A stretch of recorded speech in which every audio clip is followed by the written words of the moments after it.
Olá, amigos queridos do nosso Caminhando Juntos. Esse encontro que nós já temos aqui marcado com as senhoras e senhores do Grupo Espírita Redenção, aqueles que acompanham essa nossa atividade, esse nosso projeto voltado para a doutrina dos Espíritos, né?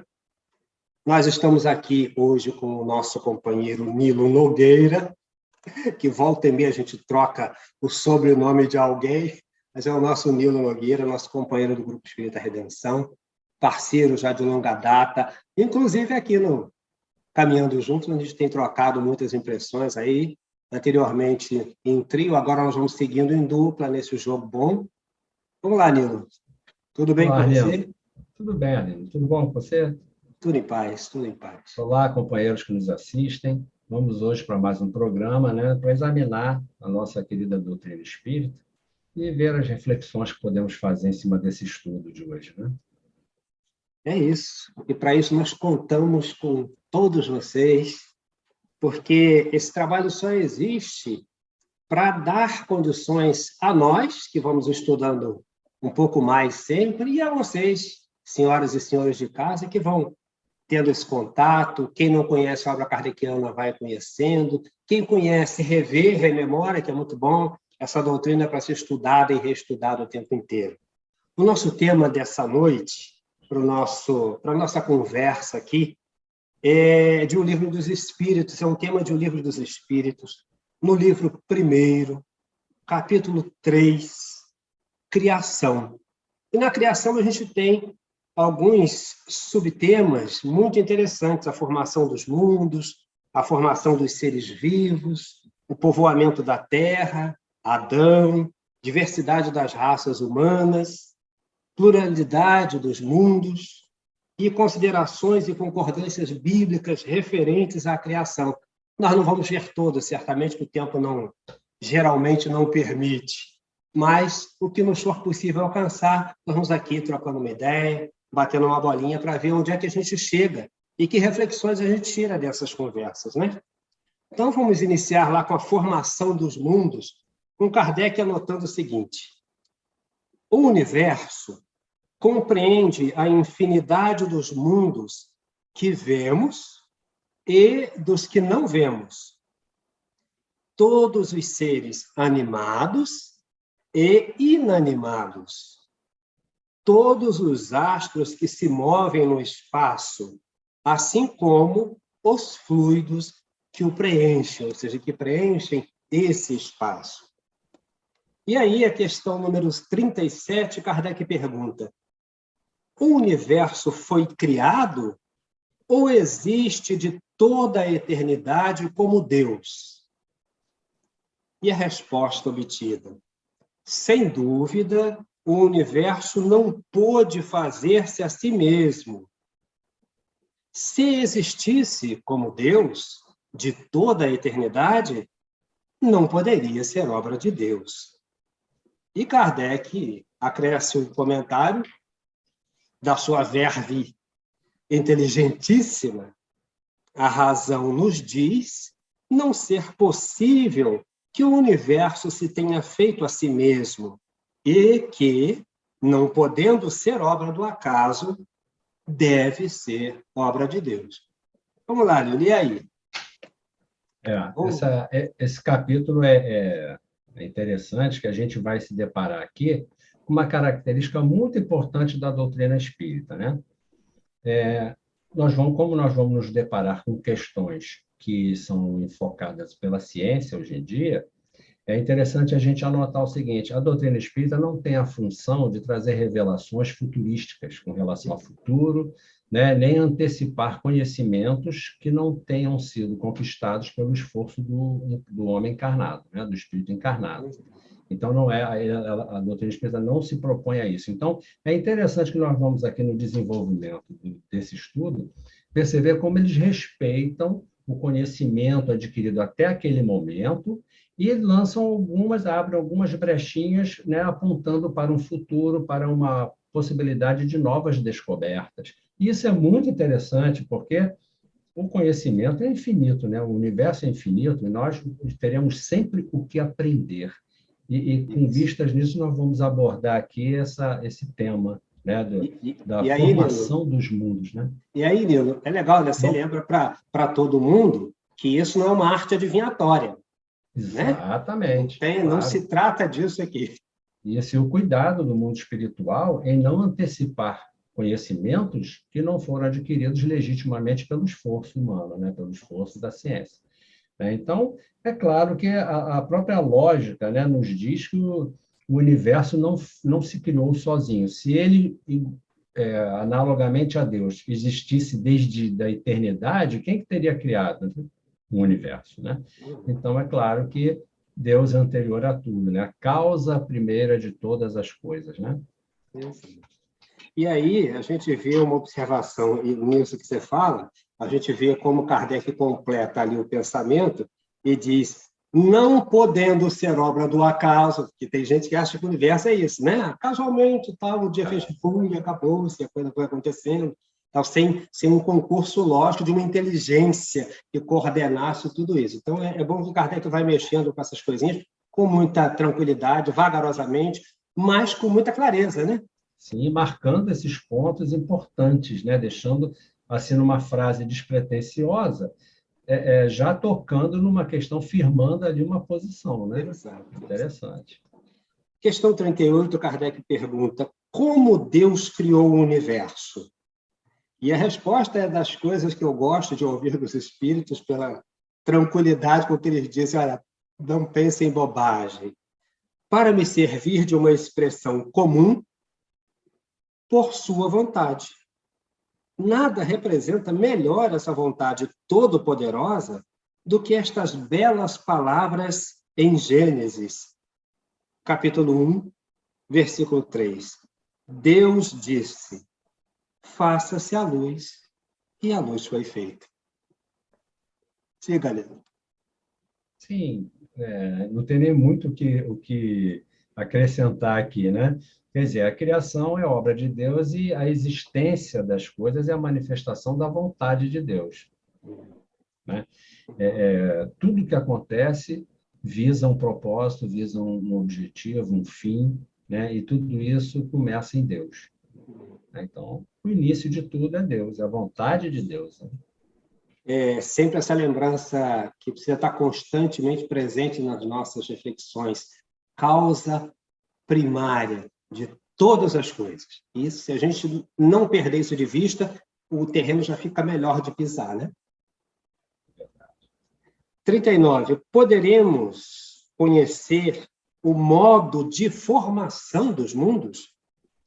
E a resposta, tudo o que se pode dizer e podeis compreender é que os mundos se formam pela condensação da matéria disseminada no espaço. Sim, olha que interessante aqui o cuidado, né, de não revelar o que a gente ainda não tem capacidade de compreender, né? Tudo que se pode dizer e podeis compreender. Olha o cuidado, né? É que os mundos se formam pela condensação da matéria disseminada no espaço. Quando do lançamento do telescópio Hubble, já tem aí algumas décadas, né? Eles tiraram, tem uma foto famosa do Hubble, que são as torres de estrelas, eu não lembro o nome exato, que mostram nuvens a não sei quantos, a 60 mil anos luz de distância, né? E que seria ali o berçário das estrelas. Olha que interessante. Nuvens no espaço, claro que aquelas nuvens aparecem na medida que você tem filtros especiais para radiação e tal, mas aparecem nuvens no espaço, essa condensação de matéria, que já é explicado. E a explicação da ciência hoje é essa, a condensação da matéria, da poeira estelar. Isso. E tudo mais que vai surgir, quem vai descobrir é o homem. Esse é o nosso papel da ciência, nas suas buscas, no seu trabalho, alcançar as respostas que os espíritos não darão de graça a nenhum de nós. Não é essa? Deus criou o universo e cabe a nós descobri-lo. Isso. Ir ao encontro disso, né? Conhecê-lo. A questão 40, a pergunta de Kardec: os cometas seriam, como agora se pensa, um começo de condensação da matéria? mundos em processo de formação? E a resposta: isso é exato. Absurdo, porém, é acreditar-se na influência deles. Refiro-me à influência que vulgarmente lhes atribuem, pois todos os corpos celestes influem, de algum modo, em certos fenômenos físicos, né? Então, é bem interessante porque esse finalzinho especial que a gente sabe na Terra, né? Que a Lua, que papel ela tem nas marés, etc. Mas ele dá o dado de, olha, não daquela forma absurda que se pensa que nasceu com Vênus no tal plano, vai ser assim o assado. Então, essa miscelânea horoscopesca que não é o escopo desse trabalho, né? É, interessante, né?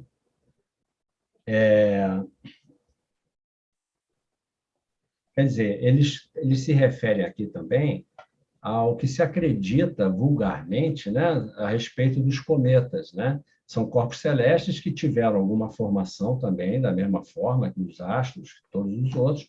Eles têm uma órbita, né? Às vezes regular, às vezes nem tão regular assim. Agora, eles se referem, quer dizer, as influências que eles podem ter, sim, eles exercem influência, né? Porque os corpos no espaço exercem atração, a gravidade, né? A força de gravidade, ela é sentida no universo. Tanto que o planeta Saturno, Júpiter, parece, Júpiter que é o maior planeta, não é isso? Isso. Ele é tido como o nosso escudo, porque ele é imenso, então ele tem uma força gravitacional muito grande. Ele, eventualmente, desvia a órbita de cometas, olha só, que estariam em possível rota de colisão, talvez com a Terra, e ele é desviado pela força de atração de Júpiter. E essas coisas vão sendo descobertas. Você pensa, o universo pensa que é um nada lá, né? Um vácuo, não tem nada acontecendo, mas tem muita coisa acontecendo lá, né? E a questão também da crendice dos cometas, né? De que eles são um mau presságio, traziam pestes. Na Idade Média acreditava-se nisso, até alguns séculos, até poucos tempo atrás, acreditava-se que eles eram um prenúncio de doenças, pestes, calamidades, enchentes, enfim. Né? E hoje se sabe que isso é pura crendice. Né? Exato. É engraçado que você, ao lembrar essa questão do posicionamento de Júpiter e da importância dele no nosso sistema, como pensar isso de algo que o acaso criou? Como o acaso vai gerar uma lei inteligente desse nível? Não é concebível, né? Enfim. Pois é. Questão 41. Pode um mundo completamente formado desaparecer e a matéria que o compõe disseminar-se de novo no espaço? E a resposta, sim. Deus renova os mundos como renova os seres vivos. A gente segue a lógica que está na própria doutrina, né? na lei de destruição. Né? Tudo se renova, tudo se recicla. Né? Lavoisier, acho que foi Lavoisier que já disse, estou citando exatamente, aqui. Né? Nada se cria no universo, nada se cria, nada se perde, tudo se transforma. Né? Então, são ciclos que vão se repetindo de criação e destruição. Vide os seres vivos, vide a natureza, vide nós mesmos, nossos corpos, né? Físicos. Né? A gente nasce, vive e morre. Então, esse é o ciclo natural, né? Renovação. É interessante essas questões, e essa, por exemplo, que nos remete de alguma maneira também ao que a 39 já nos diz, né? Porque na 39 ele vai perguntar sobre podemos conhecer a formação dos mundos. Ele diz se formam pela condensação da matéria disseminada no espaço. Olha só, a mesma matéria disseminada no espaço que formou, depois é dispersada. Sim, Deus renova os mundos como renova os seres. Ela, ao destruir-se um mundo, essa matéria se decompõe e volta para onde ela estava. Né? É o tal do fluido cósmico universal, que é a matéria do universo, né? É de onde tudo o que existe vem, é criado, é gerado a partir dali. Então, é muito legal, porque a gente vai vendo o tempo todo o encaixe dessas respostas, essas perguntas tem toda uma lógica e um encadeamento que vai nos levando com um pensamento muito claro, e isso é muito interessante, né? Muito bom. Quando você estuda a natureza, os processos naturais, você vê que existe o macro e o micro. Eles acontecem analogamente, você vê os seres vivos, né? A decomposição, os elementos que formam os corpos, biológicos dos animais, dos animais, eles se decompõem e voltam para a Terra como elementos que irão novamente compor o solo e dali formar novas plantas, e é um ciclo. Isso é um ciclo, né? Analogamente, a gente pensa nos planetas, eles vão novamente virar poeira, pó no espaço, né? E vão virar a matéria primordial, né? Fluido cósmico universal, e dali formar novamente planetas, quer dizer, é um ciclo análogo, parecido, né? Se a gente olhar o micro, a gente percebe o macro presente ali no todo, né? Muito, muito legal. 42. Como poderemos conhecer a duração da formação dos mundos? Da Terra, por exemplo. E a resposta: nada te posso dizer a respeito, porque só o Criador o sabe. E bem louco quem pretendesse sabê-lo ou conhecer o número de séculos dessa formação. Então, eu lembro novamente a sua fala já anterior, né? Eles não falam nada que não seja já conhecido pelo homem, ele não fica fazendo ciência, ele deixa a ciência para ser feita pelo homem da ciência, né? Então, é bem legal.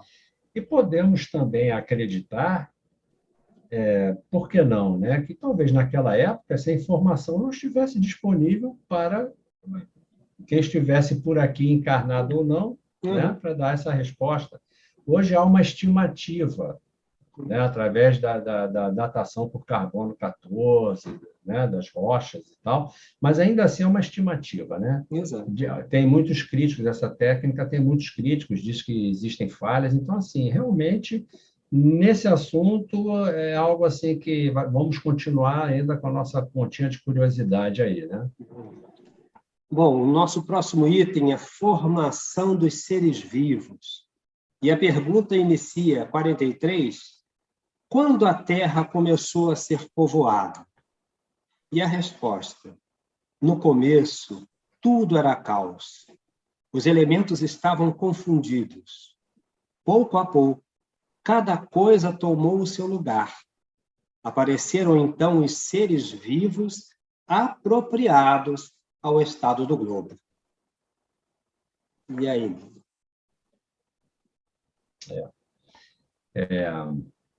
Existem as teorias criacionistas e evolucionistas, né? Aqui vai ficando clara a posição da doutrina espírita, né? E tudo é um processo que vai evoluindo com o tempo, e tudo tem o seu tempo, né? Tudo tem o seu tempo. Não deixa de ser maravilhoso, ou não é menos maravilhoso por causa disso, né? É o processo natural, o processo escolhido por Deus para as coisas acontecerem, né? É interessante, né? Então, aparecem os seres vivos apropriados ao estado do globo. Quando os seres vivos aparecem, surgem no planeta, eles surgem em determinadas condições que provavelmente, quer dizer, certamente eram muito diferentes das condições atuais, né? Era um planeta diferente. E os seres vivos que apareceram eram seres unicelulares, ainda naquele caldo, apareceu na água, né? É o que a ciência diz, apareceu na água e tal. Então, mas apropriados para o mundo daquela época, para o globo daquela época, né? E as coisas continuaram evoluindo, tanto o globo quanto os seres vivos. Quanto os seres vivos. Eu gosto dessa ideia porque a gente hoje vê isso bem, né? Quando você pensa na agricultura, por exemplo, né? A questão da sazonalidade. O fruto ele tem que estar pronto. Ele só pode surgir na época adequada, né? Então, a maturação é necessária, porque onde você tira antes, morre, estraga, se apodrece. Então, essa ideia da sazonalidade é muito interessante. É a época exata em que tudo está afim para o surgimento, né? Isso. Agora, é interessante dizer o seguinte também, né? Que o planeta, quando é formado, ele passa por várias etapas. Então, pelo estudo do planeta Vênus, hoje, que se faz no planeta Vênus, tem-se uma ideia de possíveis processos, porque a Terra pode ter passado, né?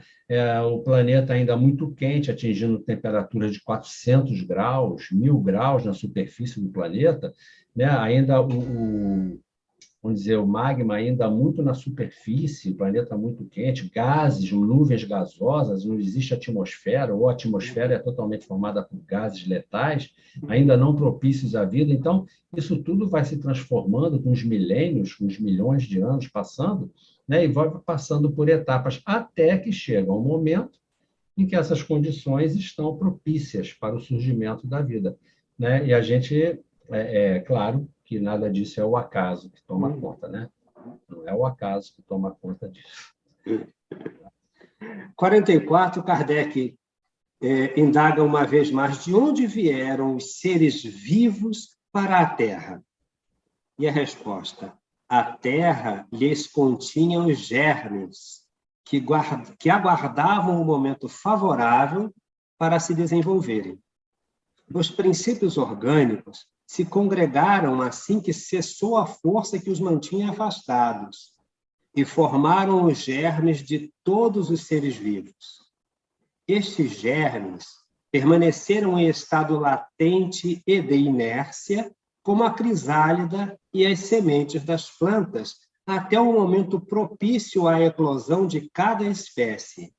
Então, os seres de cada espécie se reuniram e se multiplicaram. É muito lindo isso, eu acho.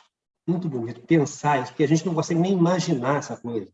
Pensar naquele panorama que a gente vê hoje, né, nos livros e na cinematografia, você conseguir imaginar naquele caos total, naquela coisa que vai surgir vida dali, é muito chocante. A gente é bonito demais. Tem que ter um controle, o controle divino é sensacional.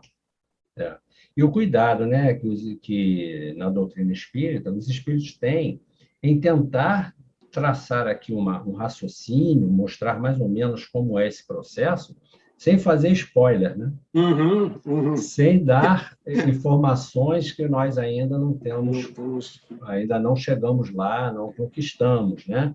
Então, que germes são esses? Como seria isso, né? Que elementos são esses? Agora, existe a vida, né, no plano material e no plano espiritual também. Claro que existe também toda uma providência, toda uma atividade no campo espiritual, também amparando esse processo, né, de criação da vida no planeta, obviamente, né? Só que a gente não tem exatamente como saber como é isso, como isso se dá realmente, né? Existem teorias, cientistas tentam explicar através de teorias, mas claro que fica tudo ainda muito com base nas hipóteses, né? São hipóteses. Muito hipotético. Porque, olha, quando a gente pensa na última frase, por exemplo, os seres de cada espécie se reuniram e se multiplicaram. Você fica... Não tem, para nós, falta lastro, porque o nosso conhecimento é zero nesse sentido ainda, eu acho. Tem muita coisa para ver, e olha que a ciência já avançou, a nossa ciência já avançou à beça, mas como nós estamos longe de apanhar isso com total clareza, né? Vai tempo. 45. Onde estavam os elementos orgânicos antes da formação da Terra? Achavam-se, por assim dizer, em estado de fluido no espaço, no meio dos espíritos ou em outros planetas, esperando a formação da Terra para começarem nova existência em um novo globo. E aí é engraçado, né? Porque a resposta, inicialmente, já vai nos dando um outro norte e talvez não consigamos encontrar isso ainda. Por quê? Encontrava-se no meio de fluido no espaço, no meio dos espíritos, ou em outros planetas esperando a formação da Terra. Olha, caramba! Né? Mas vamos ver a nota, que a nota é legal, porque a nota dá mais substância para a gente ter tranquilidade. A química nos mostra as moléculas dos corpos orgânicos unindo-se para formarem cristais de uma regularidade constante, conforme cada espécie, desde que se encontrem nas condições desejadas. A menor perturbação nestas condições é suficiente para impedir a reunião dos elementos, ou, pelo menos, para se opor à disposição regular que constitui o cristal. Por que não se daria o mesmo com os elementos orgânicos. Conservamos, durante anos, germes de plantas e de animais que só se desenvolvem a uma certa temperatura e em meio apropriado. Tem-se visto grãos de trigo germinarem depois de vários séculos. Há, pois, nesses germes, um princípio latente de vitalidade que apenas espera uma circunstância favorável para se desenvolver. O que se passa sob os nossos olhos não pode ter existido desde a origem do globo? Essa formação dos seres vivos, saindo do caos pela própria força da natureza, diminui em alguma coisa a grandeza de Deus? Longe disso. Corresponde melhor à ideia que fazemos do seu poder a se exercer sobre mundos infinitos por meio de leis eternas. Esta teoria não resolve, é verdade, a questão da origem dos elementos vitais, mas Deus tem seus mistérios e pôs limites às nossas investigações. Acho que a nota dá uma tranquilizada no coração e na mente de todo mundo. Porque tem coisas que nós não vamos ter como compreender por agora. A criação do universo, a criação do mundo, isso tudo é muito próximo lá de Deus. Né? E nós estamos ainda aqui, peraí, calma. Né? Tem coisas que claramente vão nos escapar, nós ainda não temos condições de compreender. Mas algumas reflexões podemos fazer. Né? Ele, na resposta dos espíritos, diz assim, né? Onde estavam os elementos orgânicos? Para responder isso aqui, para a gente avaliar isso, eu quero lembrar uma questão que nós estudamos há um tempo, que fala assim, né? Qual a missão dos espíritos? Né? É evoluir e colaborar com Deus na criação. Cada um, na medida do possível, fazer a sua parte na criação, na manutenção do universo. É isso? Então, quando eles dizem assim, achavam-se, por assim dizer, em estado de fluido no espaço, no meio dos espíritos, ou em outros planetas, esperando a formação da Terra para começarem nova existência em um novo globo, né? Nós pensamos assim, que existe, claro, o universo é povoado, totalmente povoado, não existe o nada, não existe o vácuo, não é isso? Então, imaginamos que possa haver aí um trabalho intenso no plano espiritual, acompanhando a criação dos planetas de uma forma efetiva, planejada, sistematizada. Claro que isso não acontece sozinho, né? Naquela época não existiam seres encarnados para cuidar do planeta, em formação, era cuidado pelos espíritos, ligados às forças da natureza, com todo aquele encadeamento de hierarquia moral e de condições de trabalho, né? Levando esse trabalho adiante. Então, mas ainda assim, nós não temos como saber exatamente, né, como é isso. A gente imagina que é um trabalho intenso de espíritos ligados a esse trabalho. Né? O tempo todo isso acontece no universo, o tempo todo. Hoje, no planeta Terra, existem espíritos trabalhando em todos os setores, tanto na natureza, como nas sociedades, como junto aos encarnados. Então, assim, esse trabalho é constante, é contínuo, é eterno. Né? A gente precisa entender isso, é uma rede viva. Né? Sabe o que é legal, Nilo? Eu fico com a imagem, sempre com a imagem, com a palavra, né? E no princípio era o caos, né? Mas o que é caos? Porque, veja bem, esse caos é calculado, é um caos que está todo organizadinho. Quando eu falo no arquiteto do universo, é porque assim, esse caos está totalmente programado, ele tem uma mecânica, uma dinâmica e um organizador geral e seus gerentes de atividade. Né? Então, não é um caos qualquer, isso é uma bagunça. Isso pode parecer um caos para quem está olhando de determinado, mas com certeza não é um caos, é um processo. Exatamente, né? Isso que é diferente para caramba, muito bonito, isso é lindo demais. 46. Não é um acaso, né? Não é um acaso, não é nada largado. A gente chama de caos porque não entende, mas obviamente é um processo. Né? O caos é a nossa incapacidade de raciocinar olhando aquele movimento. Exatamente. Para nós não faz nenhum sentido. Nenhum sentido. 46.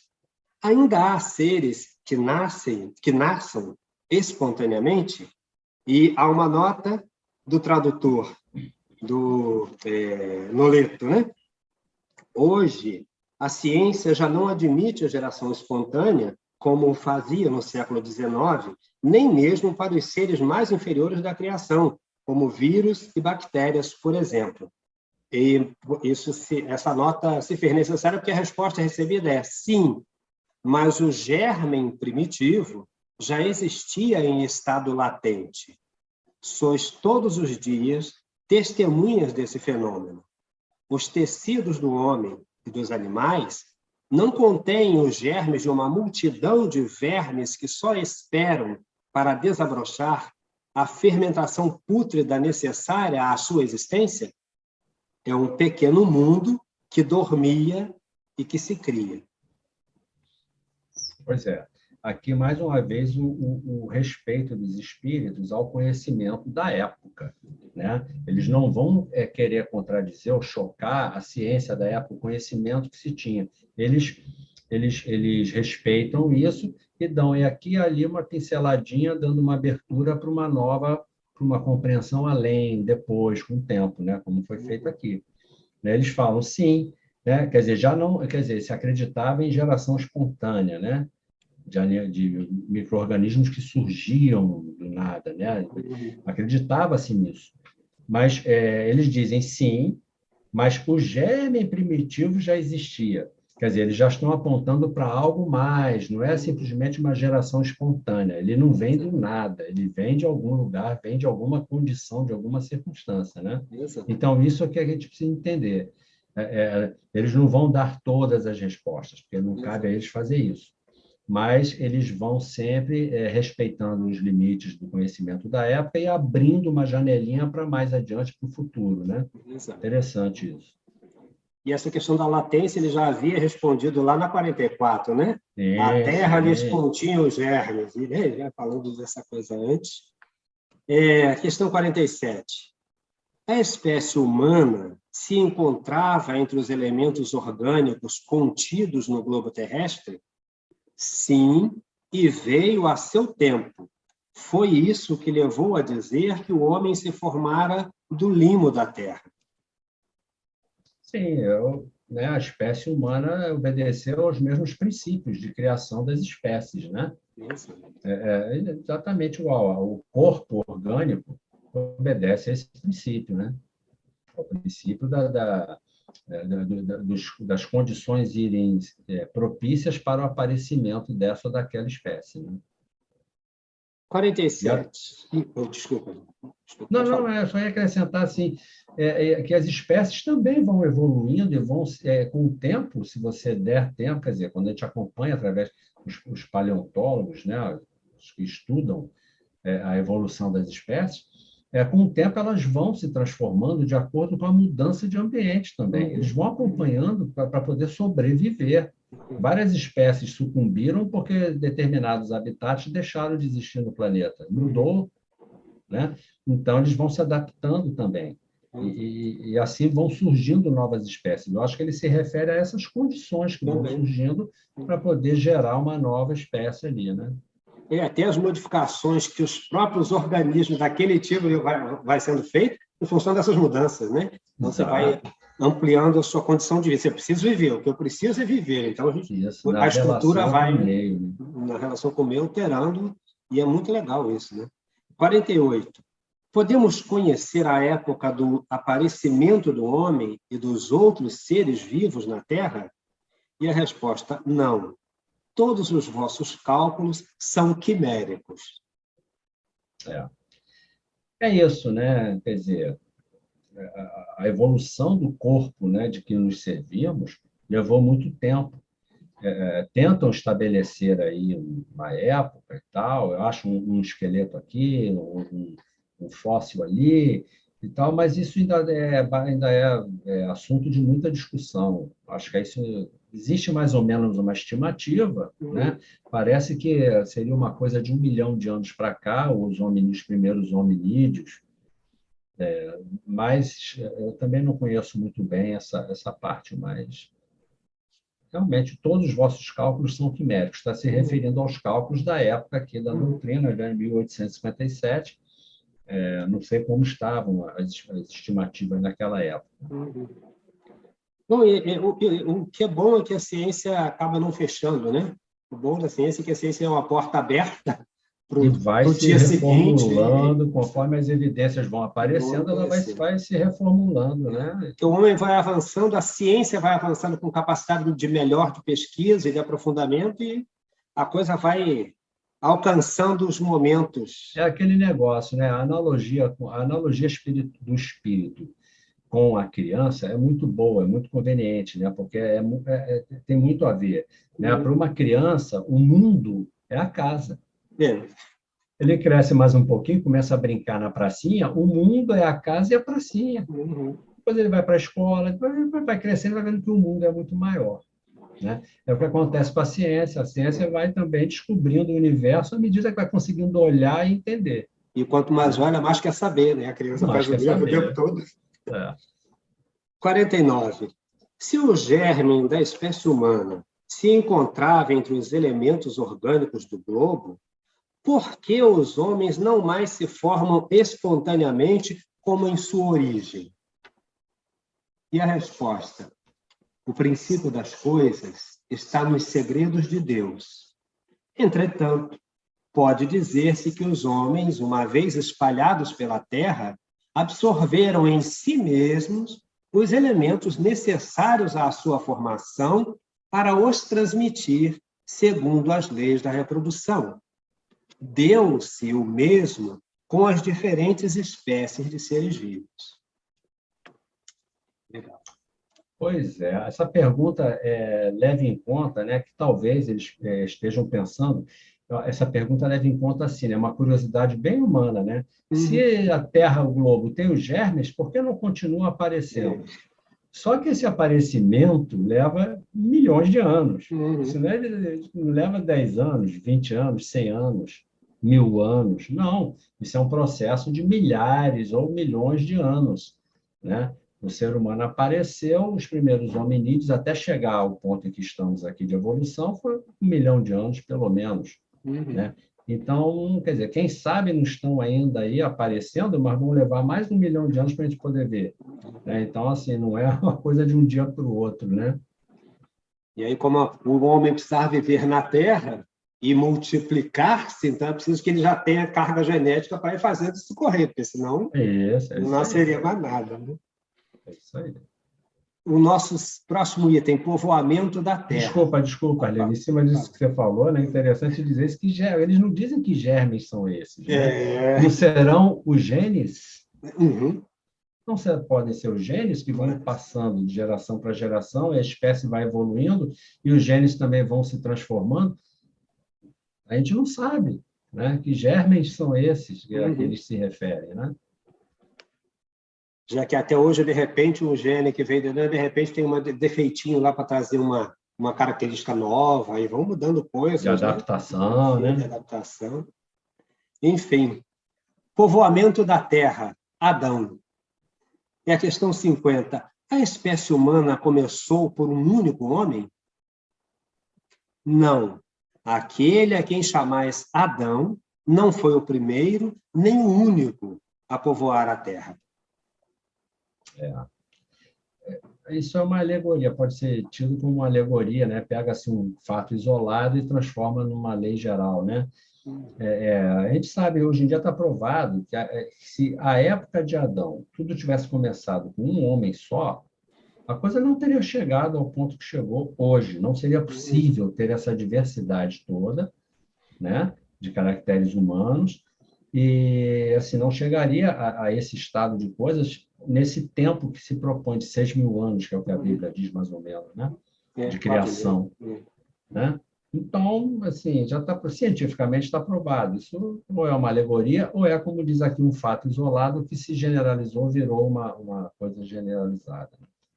Pensar nesse pouquíssimo espaço de tempo, sair de Adão para o telescópio Hubble, é muito difícil de imaginar uma coisa dessa, levando em conta a nossa humanidade, né? Não, aí cá para nós, tem Adão e Eva, né?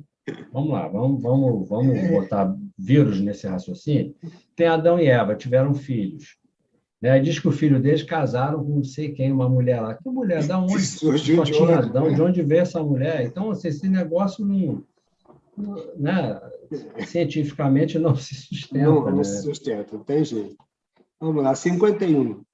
Poderemos saber em que época viveu Adão? E a resposta, mais ou menos, naquele assinalais, cerca de 4.000 anos antes de Cristo.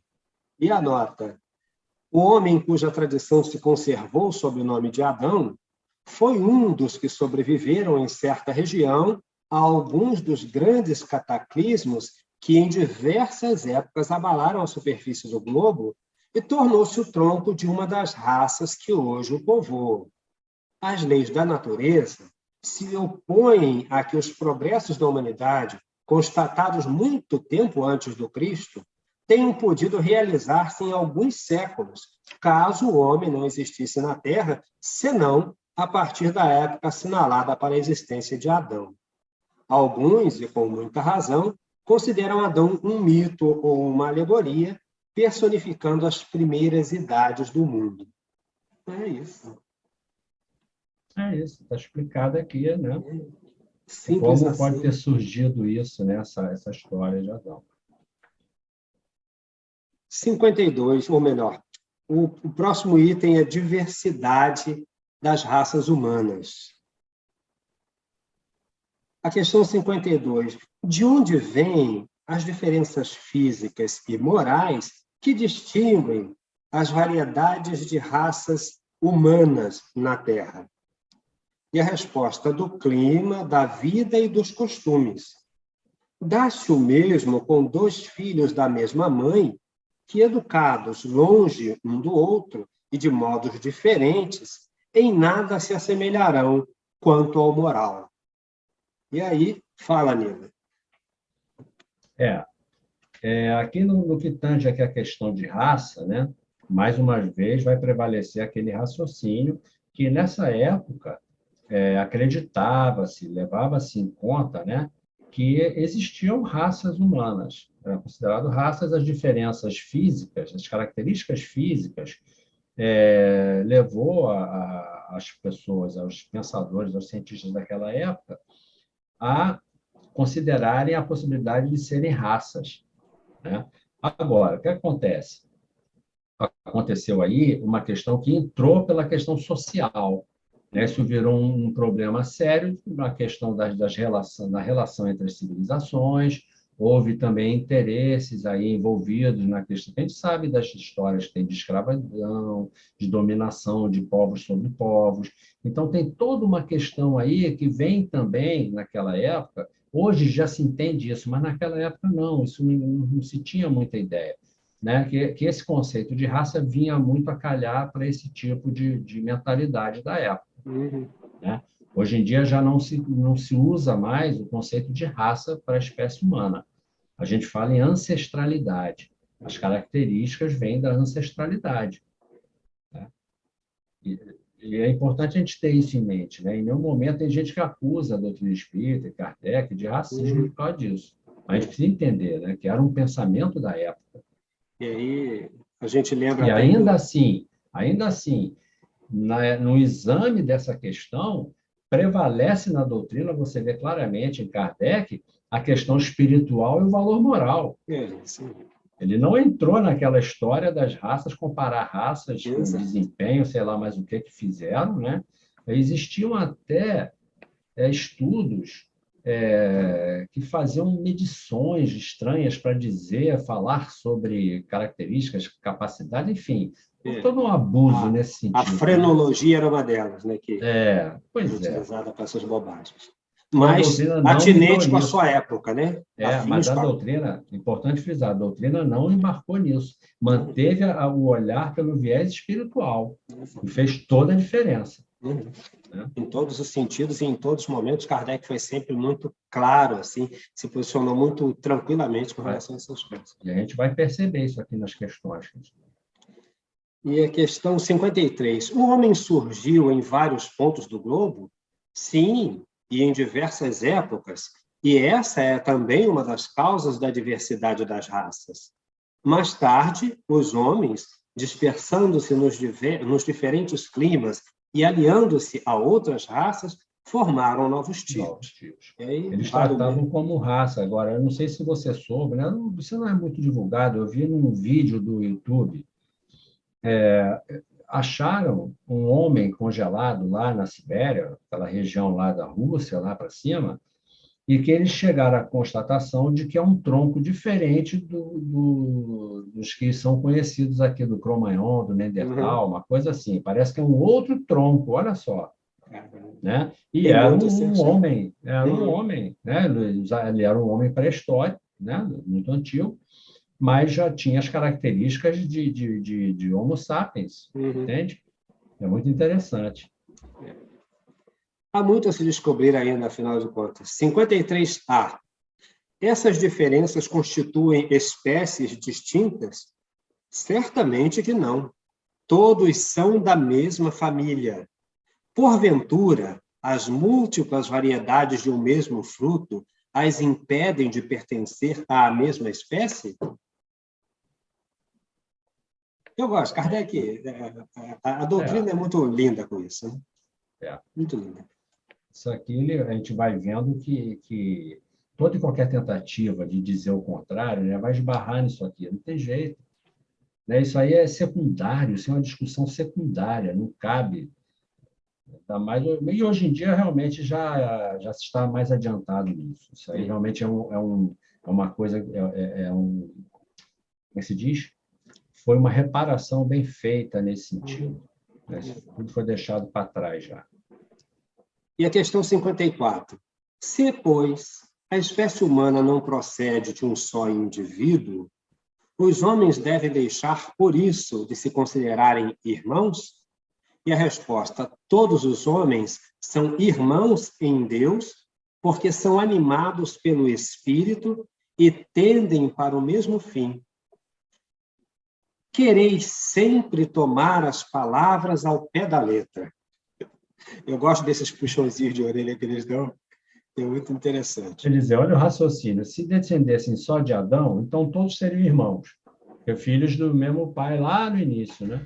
Uhum. Então, como não é só de Adão, então Já não Adão não foi pode? o único, então não somos irmãos? Né? Mas é uma pergunta excelente, né? Olha que Uhum. inteligência, né? Quer dizer, aí ele não, ele traz, o que nos faz irmãos é o Espírito, é por Espírito que somos irmãos. Né? Somos criados pelo mesmo Pai que é Deus, né? Uhum. É muito Interessante, legal. muito bom. É isso, Nilo. Eu acho que nós chegamos ao nosso. Infelizmente, já acabou. É, Já acabou. mas já, né? É, Rápido, né? muito rápido, muito rápido. Mas eu acho que valeu a pena. Eu acho que valeu a pena. Eu espero que tenha valido a pena para os nossos companheiros de casa. E é E isso. tem muito que estudar ainda, há muito que avaliar, tem muitos acréscimos que podemos fazer, podemos distender essa discussão em muitas vertentes, em muitas direções, abrangendo vários aspectos, né? É muito complexo isso aqui. Né? É muito complexo. A gente faz um estudo meio assim para ver ali mais ou menos o que dá para a gente depreender aqui a É verdade. princípio, né? Expandir um pouquinho o nosso entendimento sobre essa questão, que ainda hoje é polêmica, né? Ainda tem Pois é. gente discutindo isso. Né? E a ideia, inclusive, de nós trazermos essas questões é exatamente essa. Aí todo mundo diz, a gente já viu isso aí, a gente já viu isso aí. Mas será que já compreendemos tudo isso? Porque a ciência ainda não compreendeu um monte de coisa.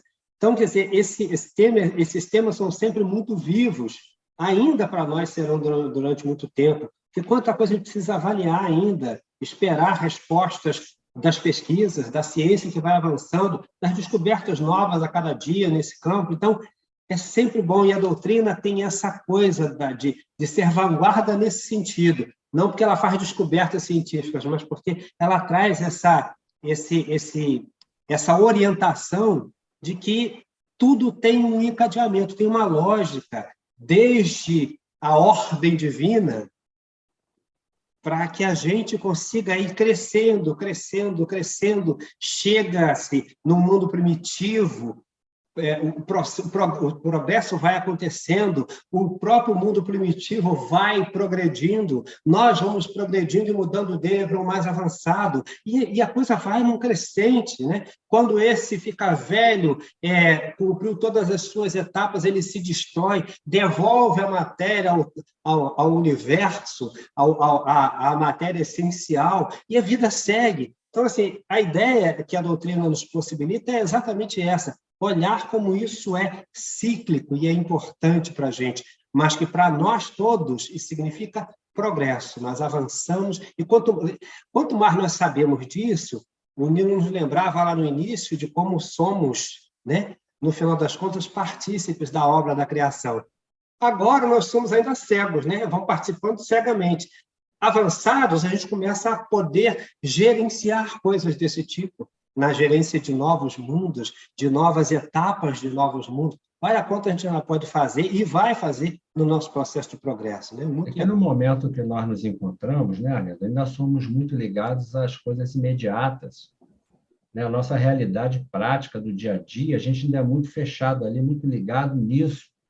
Né? A doutrina espírita nos convida a expandir esse entendimento, olhar além do dia a dia, olhar além da vida que estamos vivendo hoje e poder entender isso como um processo também. Uhum. A civilização, como nós conhecemos, há quantos impérios já surgiram e já decaíram, e já surgiram outros, e já vieram outros e tomaram lugar, e isso vai acontecendo, e a civilização vai evoluindo, né? O homem encarnado vai deixando aqui progressos para os outros que vêm encarnar e pegam dali, levam adiante, e assim o mundo material vai evoluindo também, né? Então, é preciso a gente começar, a doutrina espírita traz essa parte que a gente vai, essa parte que nos remete mais a essa questão de processo, de futuro, de eternidade, a gente meio que prefere, não entra muito, estuda, sabe, mas aquilo, né, a gente precisa sair um pouquinho, né, do dia a dia, daquelas necessidades mais imediatas da matéria